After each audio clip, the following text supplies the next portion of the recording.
Gonna talk about my creative story from Taiwan to the United States with the design thinking approach I took during the process. So, in case you don't know my name is YiJun. I'm a designer right now focusing on digital marketing and creative content. Before coming to the state, I was a media art teacher. Yes, a teacher, focusing on uh, animation promotion projects aligned with government and educational policy. So it's kind of like a special role in the school environment setting. Before that, I was a visual designer at a PR company. I often engaging with different agency, different corporate, different organization, which involves a lot interdisciplinary design work. This is the year marks my 6th year in the state. 6 years ago, I was struggling with my teaching job while preparing study abroad. In my first design job, I found the design industry in Taiwan is far less friendly than I had ever imagined. Just give you a little background here. I often rush out numerous low quality production work with low pay or minimum pay under very high pressure. I often work till midnight and in the company's low after 8 p.m. they recognize you for the extra working hour before 8 p.m. They think, oh, that's too short for the overworking hour, so you cannot apply any of those. And even you apply your working hour after 8 p.m., they still challenging you or doubt your like trustability. So I found that environment very toxic, and the designer job is like so low in Taiwan. In my teaching job, my salary is even double than being a designer, which is ridiculous. I have talked to a lot of people in the state about this situation in Taiwan. They just can't believe it. uh, yes.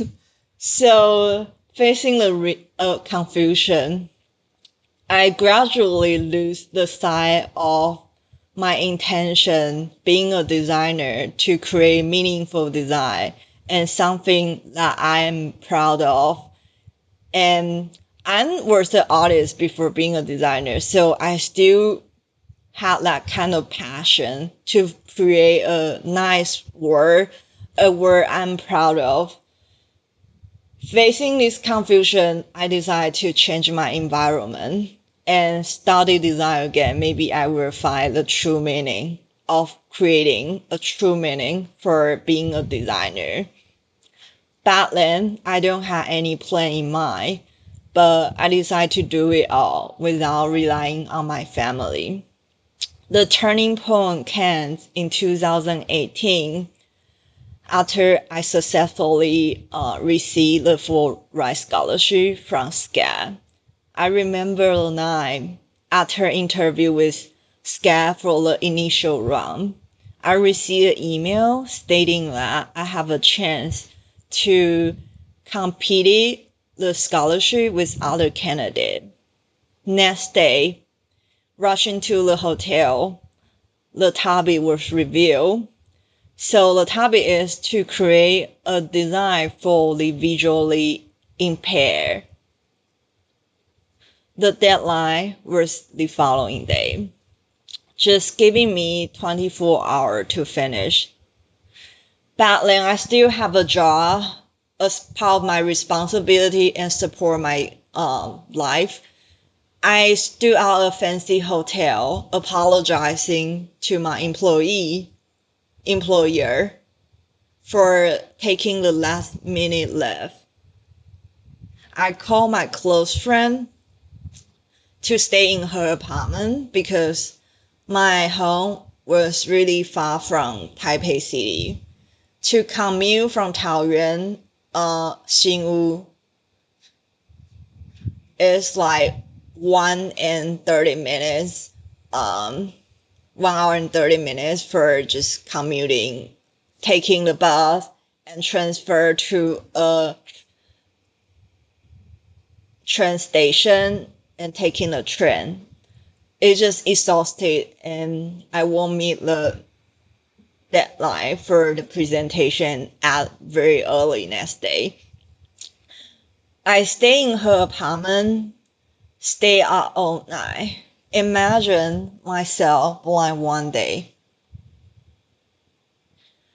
I come up with a creative solution to create a campaign around Taipei subway system because that is the transportation I always use. As a person without a car or a scooter, I rely on this public transportation very heavily in my daily life. And I believe to create a topic around togetherness, because for me, imagine myself being a blind, I really need to depend on my friends, my family, or my classmate, or even just a stranger on the transportation to able to survive or just keep my life going.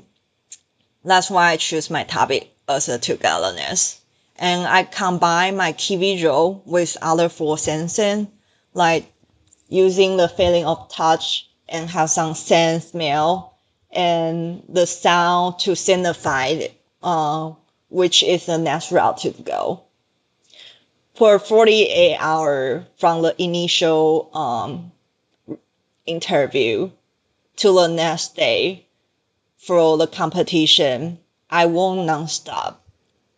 Feeling exhausted, I take the taxi, rushing to the venue where the final interview took place. While still rushing my presentation, my PowerPoint haven't been done yet. I have my design done, but my presentation is not ready yet. However, with not much of effort, I fail, yes. Because I am being 5 minutes late. When the time I arrived to the venue, the other candidate already start her presentation. I still finished my presentation and I think I had allowed interaction with the judges and other candidates. I did a good job. But they say they won't let me take that offer because I'm late for it. They discussed to tell me who is the final winner. After a few months, I already decided to go to other school, offer me the half scholarship offer. I received a phone call one night after my exercising. The school office called me say, "Are you still willing to take the offer with a full ride scholarship?" Feeling surprised, maybe manifestation words, or law of attraction or detachment anyway. I rescheduled my flight to Atlanta, where I had my first impression of the state. Even with my tuition are all waived, living expenses still an obstacle for me to overcome. Before the school year started, I applied for the scholarship from Taiwan Administration of Education. This effort secured me $32,000 funding from the government. With my thesis proposal, talk about Taiwanese visual identity and its distinctiveness in a global trend and how Taiwan identity could stand out. This endeavor reflects a lot of myself, my culture, and my value. In my thesis, reveal diversity in the Taiwan modern visual language, I reimagine Taiwanese banknote, the paper money, with religious and gods. Because I believe the value of money is something given by the belief of the group of the people living in this land. And what Taiwanese believe the most is allow these religions and God and goddess.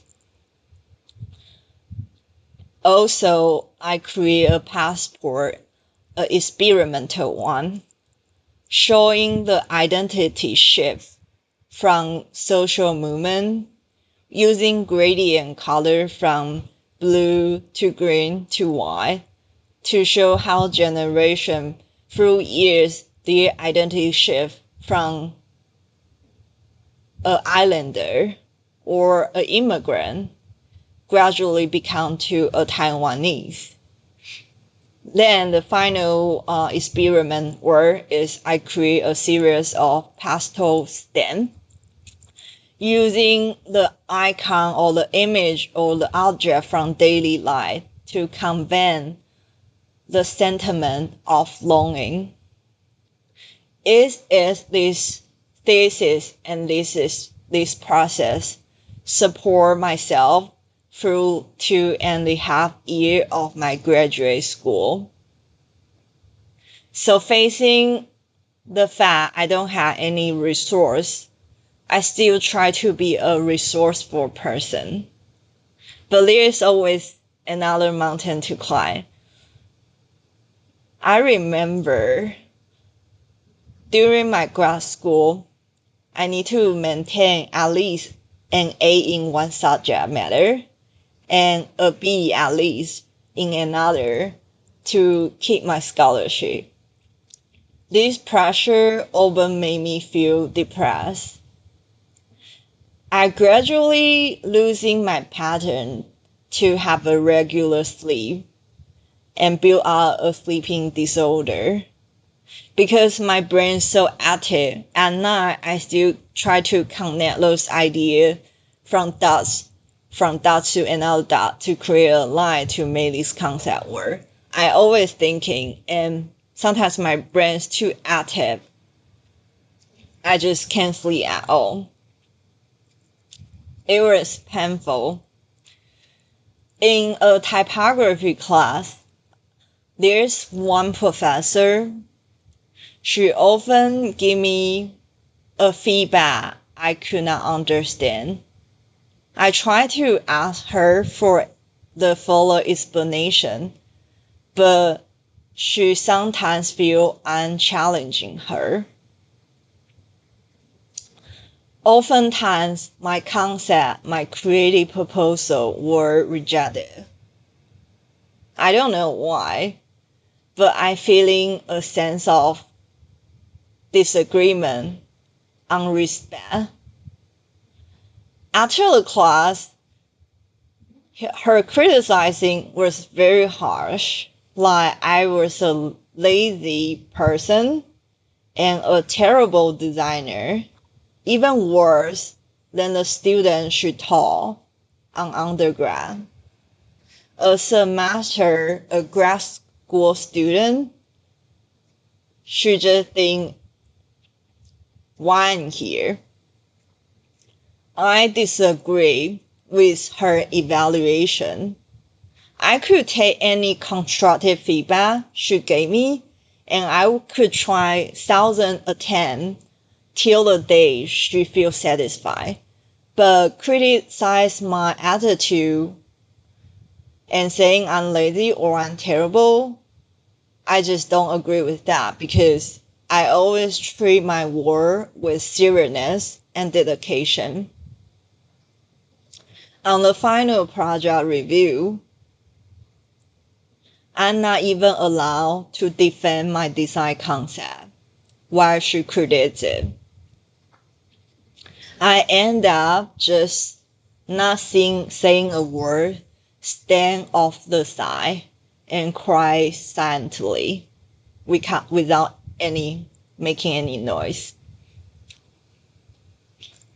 Yes, that's it. But in the following summer break, I pick up all the concepts she rejected and collect those rejected concepts into a collection as an open letter concept. My work, Dear Anxiety, and Open Letter won International Design Award browse. The reason I participate or sign up for that competition because I knew she would submit her student work to that competition. I try to prove myself through this little revenge. Yes, it's a revenge. But I didn't tell her anything about my award. I just feel a sense of fulfillment by doing that. Even graduated, I still receive a lot of failure and rejection. I sent out hundreds of resumes, went through rounds of interview, and I often receive an email stating that I don't meet companies' hiring criteria after discussing my sponsorship needs. This made me doubt my ability, but I still try to improve my portfolio, practice my pitch, and looking for more opportunity. After several attempts, I end and land on a position as a junior designer. And later, I've been promoted to a designer in a year. Now, at the age of 32, I feel I'm back to where I started in my early 20s at Taiwan. I still need to handle a lot of basic tasks, meet those mundane chores, and meet those tight deadlines. But I learned something now from design. The meaning of work is not something that is given.